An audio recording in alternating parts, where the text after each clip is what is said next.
Welcome back. Next up, we have Q&A session with Heikki-Pekka Noronen from Action Squad Studio.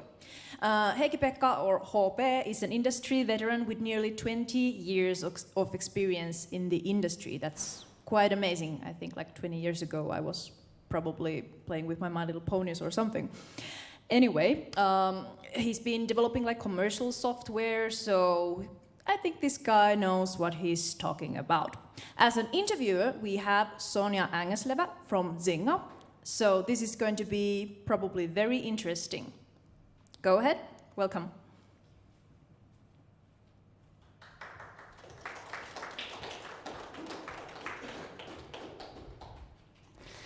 Hi everyone. Well, as the introduction is already done, so within the next, well, let's see how long does it take, but about 45 minutes we'll talk about HP or HP, about Action Squad Studios and their upcoming title, Iron Danger. Iron Danger is actually quite an exciting project, so let's start with the video where the whole story started.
Welcome, Heikki-Pekka Noronen, the Supreme Commander and a lead programmer of Action Squad Studios. Thanks, nice to be here.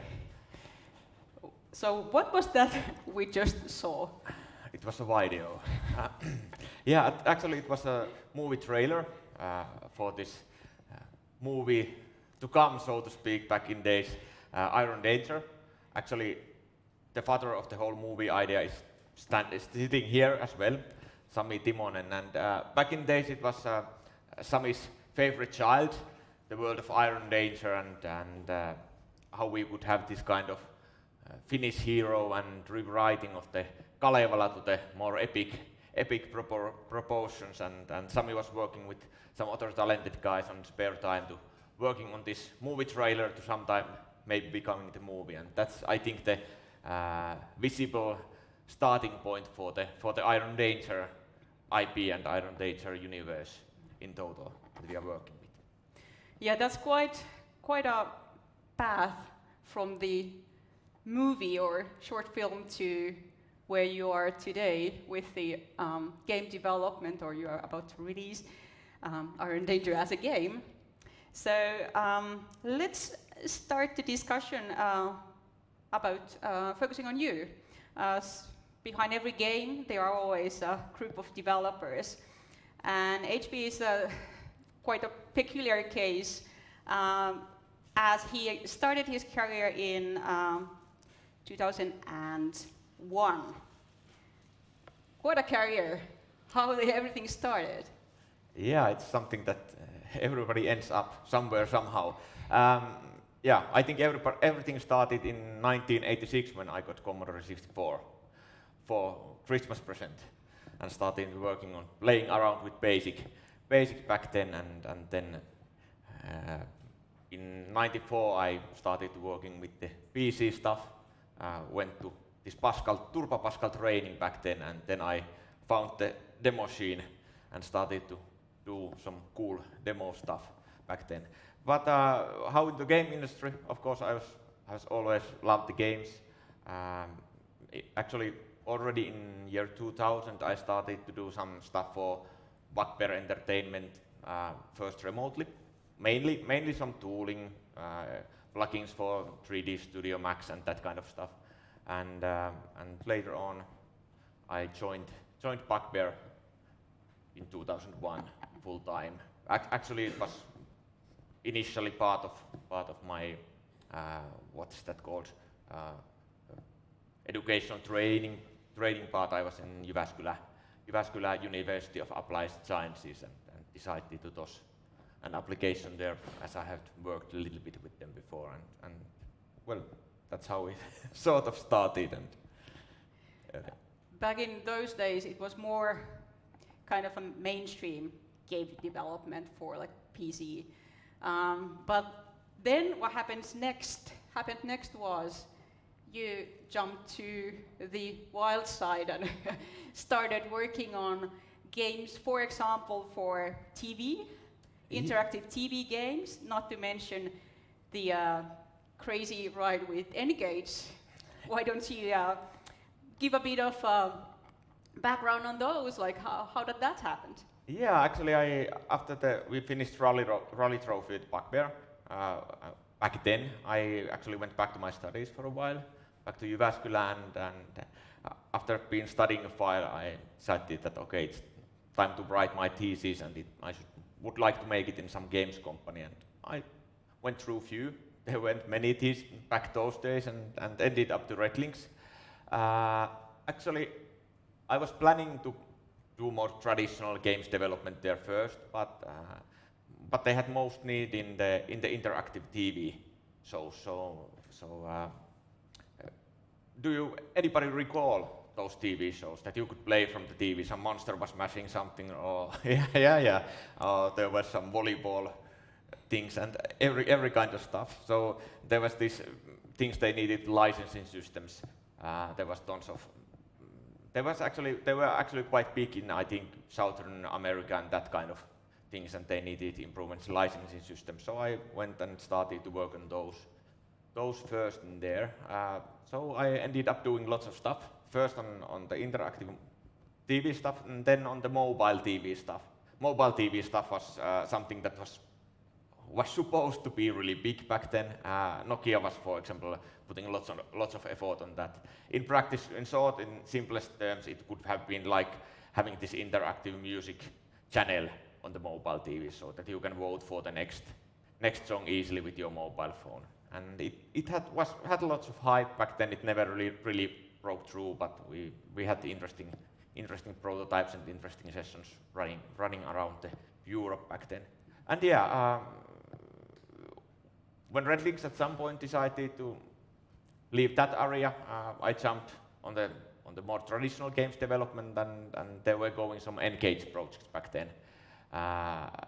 You might remember the Nokia N-Gage device first. It was this strange-looking device with the side-talking features. But back then, when I started working on the things, there was this N-Gage 2.0, which was actually a software platform for all the Nokia devices, which was really silly that they didn't name it anything else. They used the same name. But yeah, and on that we worked on Reset Generation, which was actually a game that you could play on the N-Gage, but also web browser. It has had this cross-playability multiplayer back then. Really cool game. I think one of the best games that nobody has ever heard of because of the N-Gage. It actually received, for example, Platinum Award and 10 out of 10 from Pocket Gamer. So we are on the same page with Tetris in there. Yeah, I think in the sense that's how I ended up doing those things. It's just flowing around and doing what was needed to be done. Yeah. So the reason why I asked about it was that, well, you are the lead developer at Action Squad Studios, and also as a software developer, you typically are quite passionate about certain things like solving problems or learning new things, and I think your background is fantastic in terms of like variety of platforms. So can you talk a bit about after those experiences, what's your passion or focus as a software developer? Yeah, I think as a software developer, it's sort of usual development path that I most likely have gone through. Early on, it was about making cool stuff, getting something visible with the demo machine background and that kind of stuff, doing the coolest stuff and hardest stuff and trying to get it hacked together somehow. And some of it moved to the game development and continuous learning due to that. Back then when I started, it was looking for the source code from the BBSs. There was no internet in the use. Nowadays it's a bit easier, I think. But I think that later on, I actually, after Red Links time, I moved back to Jyväskylä and worked in more traditional software for 8 years. I was working on healthcare software at Tieto.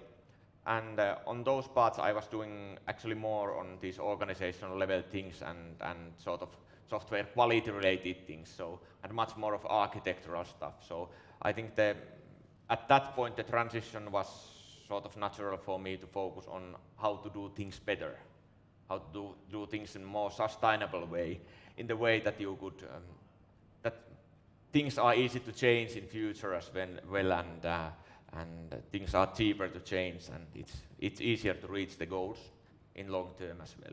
So I think that was the sort of big transition. One reason why it happened was that, of course, making traditional software is in many ways so much easier than the games. So you need to find something to focus and improve yourself on that sense. But yeah, I think nowadays I would say that working as a lead is something that's natural. It's not just hacking the hard things. It's fun to still work on those, but thinking on how the things should really work on the high level and how we will keep the code base in such that we can keep on changing it quickly in future as well. So that's the path from healthcare apps to Action Squad Studios. Yeah, that's actually is. On healthcare part, I was working, like I said, on the organizational level, and on the latter part, I was working as a software development coach in there. In practice, I was mentoring about 300 developers and reviewing tons of code and going to problematic projects and going through with the project managers and so on. And then eventually, Action Squad Studios lead designer Jussi Kemppainen contacted me at Facebook one day and told me that we have this interesting thing coming, and would you like to start making games again? And I said yes.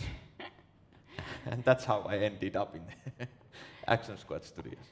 And that's actually quite an exciting story. So let's move to talk about Action Squad Studios. There are two very unique and interesting things about the studio, the founding of the company. One was the first trailer of a movie that we saw from 2014. There was a big slush announcement on stage for the movie. So that's one thing, quite a different way to get visibility compared to like normal game studios. And the other one was that you actually got funding very early on. So maybe if you could talk a bit about the start. Yeah, that early of start is more about what I have heard from others and watched, because I joined when we started to work on the game things, more so more likely in 2016, early in there. But yeah, I think that the big slush thing was a sort of big of surprise for Sami and others as well. I don't think that the meaning was that there is some big show in there, but it sort of ended up being like that. And of course, after that, the guys started working on getting the funding on place to, at some point, to sort of make the movie. And also working on the other things. We have coming out and still in works some graphic novels on the Iron Ranger world and that kind of stuff. So that was the initial thing. But noticing that making movies is very expensive and takes a long time to break in there, they started to think that maybe we could actually start building the IP with the games as well. Because we have been making games and it's something familiar. So that's actually the point where I joined. Jussi was early on in there, and he had this great idea of this time manipulation thing and all of that. And then he contacted me that, okay, they would need a programmer in there, and I promised that, yeah, I can do the prototype on my spare time with them, and but I'm not willing to join the company before we have enough money that I'm sure that I can be paid salary at least for a year forward, because I need to feed my family. And yeah, guys were working hard on getting the funding, and I think that with the funding it helped that we actually have quite experienced guys in the company. You can see some of the games that the team members have been working in the past. Quite a lot of mobile stuff, of course, with the Rovio background and that kind of stuff, but lots of other things as well. And of course, having a working prototype helped to some extent as well, so we could get sort of things started and keep on collecting the investment so that we can keep on going and finishing game at some day as well. What type of team structure or setup do you have for the game development? Yeah, actually, the team structure and setup has changed quite a lot during the times, depending on what kind of expertise we need. Being a small startup, it means that if we don't need if we have some persons that don't have expertise that we need at that point, then we cannot keep those. So team size has been varying between, of course, there was 2 of us in the start, and I think at most on the development project there has been 13 people at the same time, and now I think there are 6 of us. So we have 2 programmers at the moment. Currently we have 1 full-time graphic artist, level designer. Our main designer also does level stuff, and then we have a writer, and then we have then we have of course, yeah, there are more people because we have music and sound effects still on works, and then we have our great leader Sami there as well. So it's the current structure. So most of the time we have had these 2 programmers, and then of course the art team has been quite bigger by few persons during the time. But when you compare the size of the team, it's still quite small.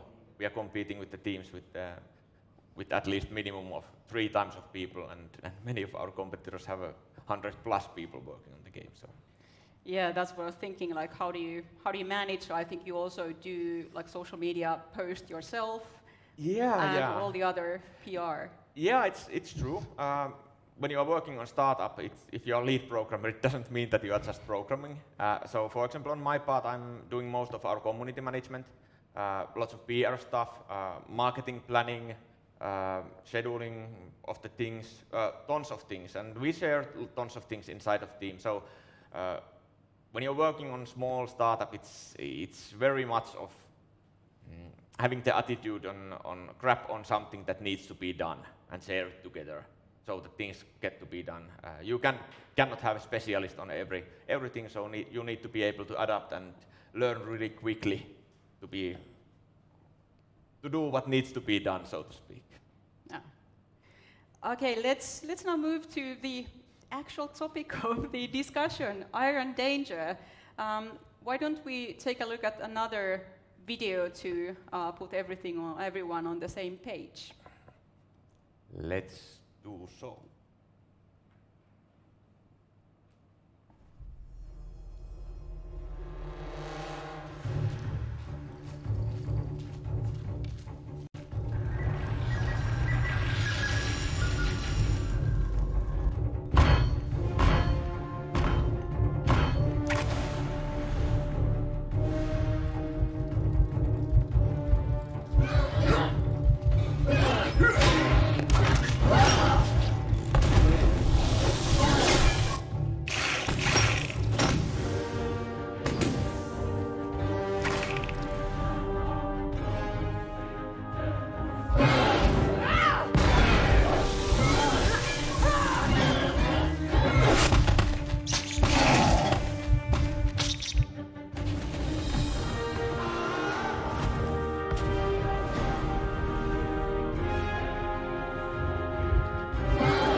Runs a little bit better, internet was failing us.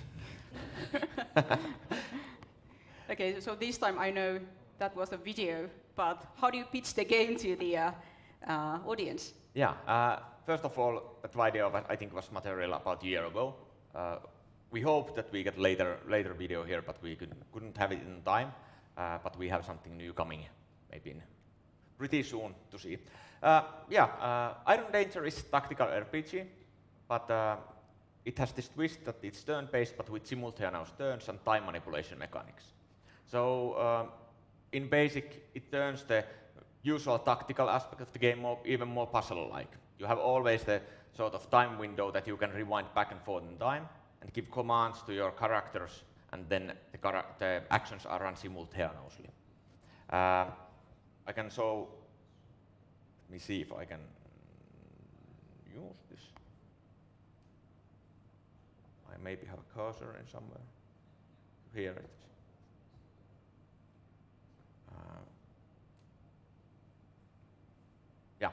So in practice, we have down here we have this timeline that you can see.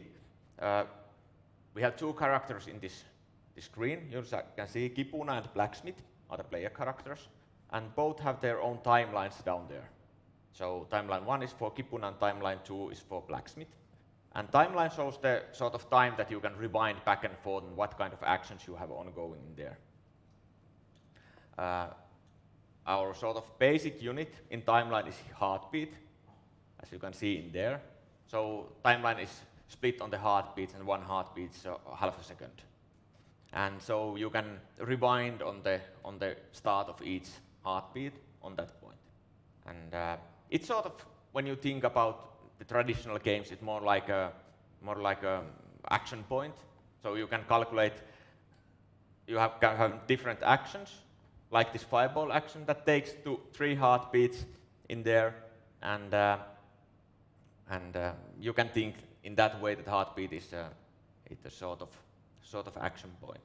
And you can see that on the top timeline, for example, when Kipuna is having this fireball action in there, the Blacksmith is having 2 walk actions and 1 block action at the same time.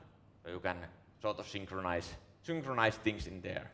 In practice, it would mean like you could build up situations like for example with Kipuna, you would throw a fireball against the group of enemies and see the enemies flying back from the pressure wave coming from the fireball, and then you could rewind back the time and walk the Blacksmith to the place where you see that enemy is flying from the fireball and waiting with his hammer there and make the attack on the mid-air.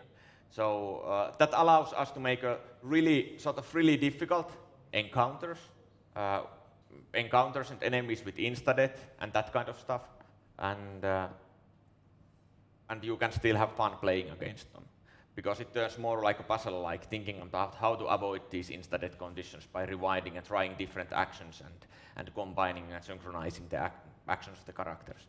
So it's something very different from what you have ever seen. And in that sense, I think that showing a little bit in video on background, we can leave it even there and when we discuss a little bit. Shows some gameplay. This is also even a little bit older, but it shows some of the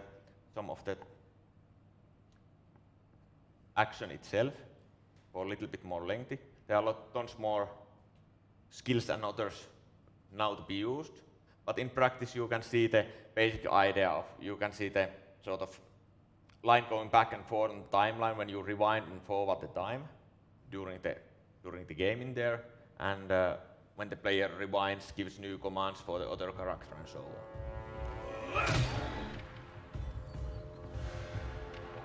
Everything just, I think, yeah, now it runs right.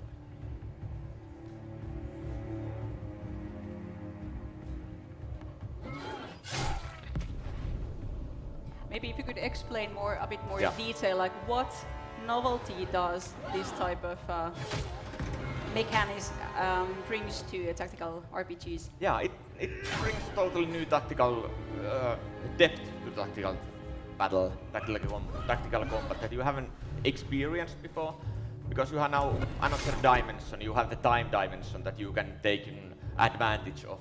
So in the sense, as I told before, it turns tactical combat even more puzzle-like, but not the casual puzzle-like.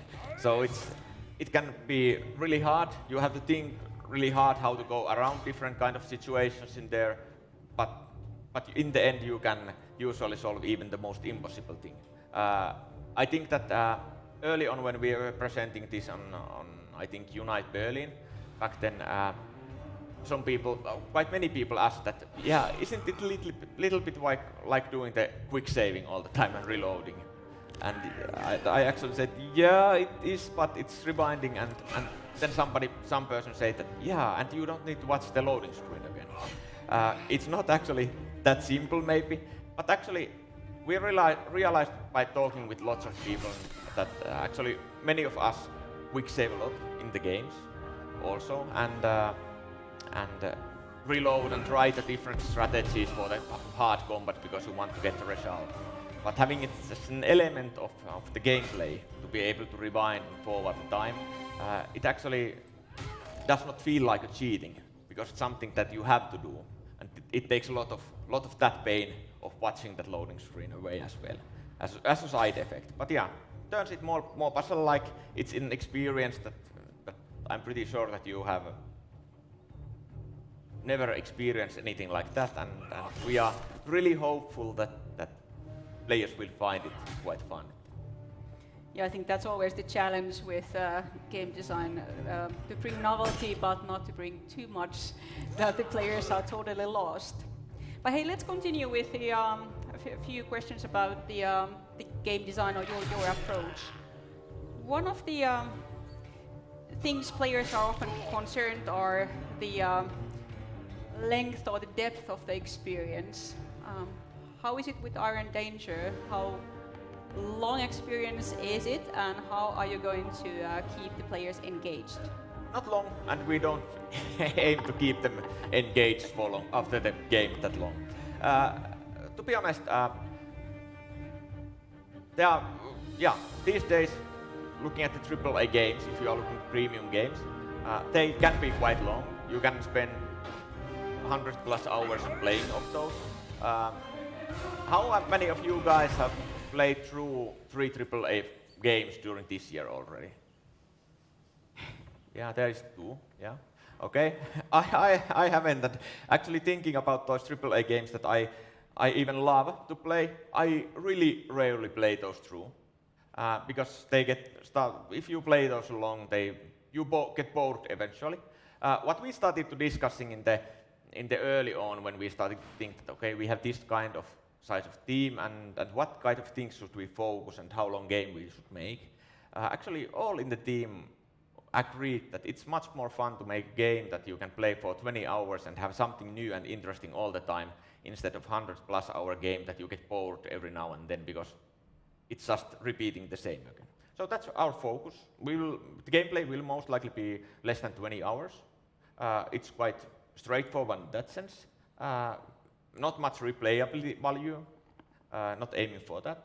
But we are aiming to give that fun and great experience that you play through and really enjoy all the time. And maybe it leaves you even waiting and wanting for something more.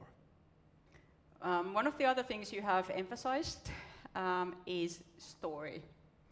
And speaking of story, it has become rarer and rarer that a game actually delivers a great campaign. So what sort of tricks do you have to deliver an exciting single-player campaign? Yeah, should I keep on going with the same way, saying that no, we are not going to deliver? As you wish, you have the answers. Yeah, but actually, yeah. I think that the story is important in these kind of games, and but its question is, in the sense, is pretty hard. What makes a good story? What will get people excited about the game? There are lots of games with great story, and actually, I think that at the moment when we will really know if the story of the game is great, is when the players get the game. We think it's good. We think it's great in many ways, and we've been working on it. I personally love the world that we are building. It's sort of even more important for me than the main story.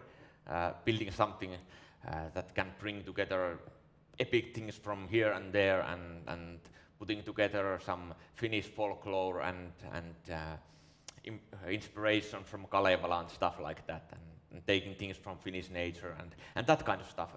For me, it's sort of important. It's sort of treasure chest that has not been found that much yet. Of course, Tolkien used it, but I don't know that people. I think that people don't know who the Tolkien is so much. So we are going to that same treasure chest. I think the world is something that I would like to emphasize in there quite a lot, and the creatures of the world. And if you are in the Finnish folklore or that kind of stuff, you will find some extra interesting things from background in there. And even if not, then it just should be interesting world with tank bears and other creatures that you usually can find from Finnish nature. How much do you have resources to validate these things with the players? So do you do playtesting? Yeah, we have been doing some amount. Actually, we have been doing that through our Discord server mostly. We have been running two closed testing rounds. On the first, there were something like 100 people participating, and second, there were 400 people participating. And of course, we are doing some exhibitions where we get feedback as well, and are considering other ways. And those have been very useful. And of course, it's important to remember that doing the playtesting inside your own company can be done many ways as well to get the sort of real impressions out of the game. It can be that somebody is working on some part of the game for so long that it's like giving some other part of the game for him. It's like giving it to a fresh guy. So yeah, we are doing it, trying to get feedback from it, and actually been building a lots of sort of tooling to get as much feedback, written feedback, and also collecting any kind of statistics from their playthrough and heat maps and that kind of things of seeing and where they get stuck and when they quit the game and what they like and that kind of stuff. One of the, in my opinion, biggest challenges is today that there are so many developers all over the world. The question is like, how do you get enough visibility in order to compete with the rest? Let's talk briefly about E3, as you got few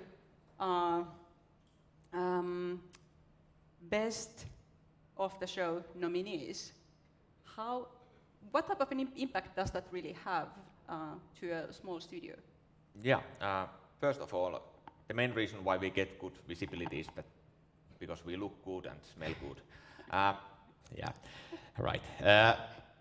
But yeah, E3 I think was great in the sense that it was on the E3 we had focused on just cater for some press and some journalists.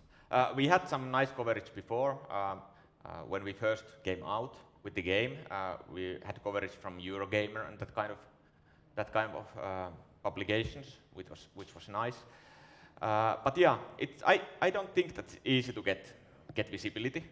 We have done lots of work to get some visibility. You would think that, okay, these guys with this and this background are doing the game, that the press would be excited. They are not. You need to try to squeeze in everywhere and try to contact them and have direct contacts and ask from your friends that who would you know that we should contact in there. So it's lots of work that you need to be doing. On the part of the nominations, I think we had 2 nominations actually. 2 best of the E3 nominations, which is really great from perspective of us developers. I don't know if it'll be a big thing for the players or how many know this, how many extra exposure we got due to that, but it was great. We have actually been trying to apply for nominations to some places before, and we were never even taken on the short lists. and now we didn't apply for anything, and we got nominated. So it was fun. It felt good, of course, and especially, for example, one of those was, I think, RPG site, which is focused on the RPG games, and it's sort of they know about the games, and they were trying the games, seeing the games, and thinking that, okay, this is one of the best things on the E3, which is quite big. So of course it makes us really happy, and it's something that we hopefully can continue in future with on the Gamescom and that kind of stuff. Another, I guess, interesting challenge, like even though you have nominees too from sort of a major game expo, there are actually quite a lot of high-profile games being released in following months or half a year. The Cyberpunk 2077, Control, Scavengers, Death Stranding. So there's a lot of games also competing with you. How do you tackle the visibility after release? Yeah, I think they are now planning to change the schedule for the Cyberpunk because they know that we are coming. Yeah, but it'll be interesting thing to see. Of course, it's something that you need to plan carefully on which is the right spot to release. On the other hand, when thinking about that, even though we are aiming for this AA+ quality level, we are not, I think, direct competitors with, for example, Cyberpunk. It's a very different kind of game. The audience might be very different. We are still more indie. We are more to the turn-based audience, maybe. So I don't think that it's maybe Cyberpunk is not the most fiercest competitor for us. But as you told, there are lots of other good games coming out all the time, and how to maximize the visibility. Of course, Cyberpunk in that sense that when it comes out, of course, all the games press has the main headlines about the Cyberpunk, so it's hard to get on the front page in that case. In that sense, but I think in that sense there's something each and every year coming out that you need to just find the right spot and hopefully right friends to work with to get the visibility when it's needed most. But yeah, that's critical, of course, from the business side, how we will manage to do it, and it'll be interesting to see if we will succeed as well as we want. So for my tens of questions left, I'll just pick one, but early warning, so if you have any questions, be prepared. After my last question, you have your chance to ask.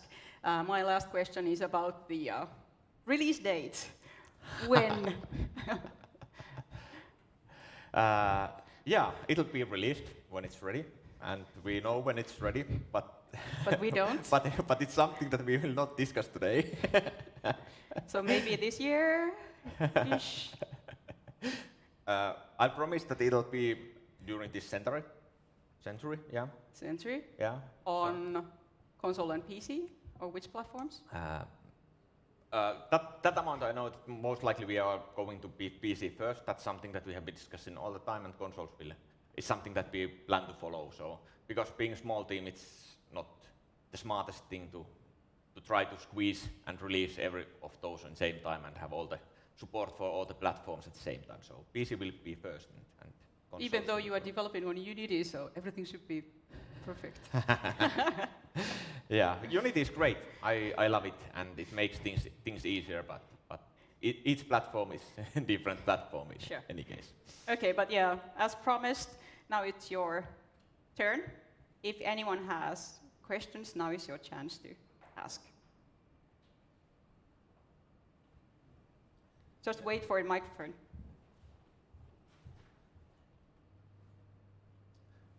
Hi, thanks for interesting presentation. I have a question about your team, because you said that it's been varying between 13 and 6 people. How would you say that, what kind of team will have after you have released the game? Yeah, that's a good question. It depends how well the game sells, to be honest. If it doesn't sell anything, then we will not have a big team. That's for sure. By the end of team, I think that this is quite the size of the team that will finish the game. There might be 1 or 2 changes or something like that, but this will be the size of the team that will be seeing the game to the end. And of course, if we will be upscaling or keeping team size after the release, it depends on what kind of project we will be having after that. So of course, we are in a phase that we are on the background thinking of what to do next, and there are different variations, and they depend on lots of things that are still uncertain, and it'll sort of depend on that. But until the end of the project, I think that team size will be staying quite as it is now. Yeah, this is the chance for the last question, if anyone has. I could maybe go ahead if nobody else has. All right, so with the Kalevala mythology, as like Finnish folklore is really close to my heart as a neo-pagan. So have you used any like consults or things like that when drawing the inspiration for the mythology parts? Could you repeat? I didn't miss. What we have used? Yes. Have you used any like a specialist, expert, or a consult when? Consult. Yeah. No, actually, I think that we have discussed with some of the folklore. We have some fans in the folklore folk, so we have been discussing with them. But we actually have a few persons in the team that are really interested in the Finnish folklore as well. Me being one, reading tons of material in there. And so that's I think that internally we are discussing a lot of that about different theories of Finnish folklore back then. Finnish folklore is interesting in that sense that because it's so late when anything written has come out, there are lots and tons of theories on how the things have been in the past, and so there's lots of variety in that sense, and lots of good sort of room to find interesting things. And I think that the last minute that we have, I'll tell that, for example, a good example is in these creatures called keijus in our game. In the Finnish folklore in the past, there was things called keijukaiset, which were actually these sort of dust-like creatures that went over the dead corpses when you were taking those to the graveyard. And they were the sort of creatures that bring the stench of the rot to the dead people. And actually we have been stealing from everywhere. So on the Sweden you have these what we call keijus. They are actually coming from Sweden to us, and how they are these days these fairy-like creatures. But on the Sweden they were actually these little bit fairy-like creatures who were really malicious and like to be. Their favorite thing was to bite the toddlers' feet and the little babies' toes. And sort of we combined these things and bring those together, and our caves are a little bit like these twisted fairy tale creatures, and which actually rot the corpses, and if they don't have corpses to rot, they make themselves.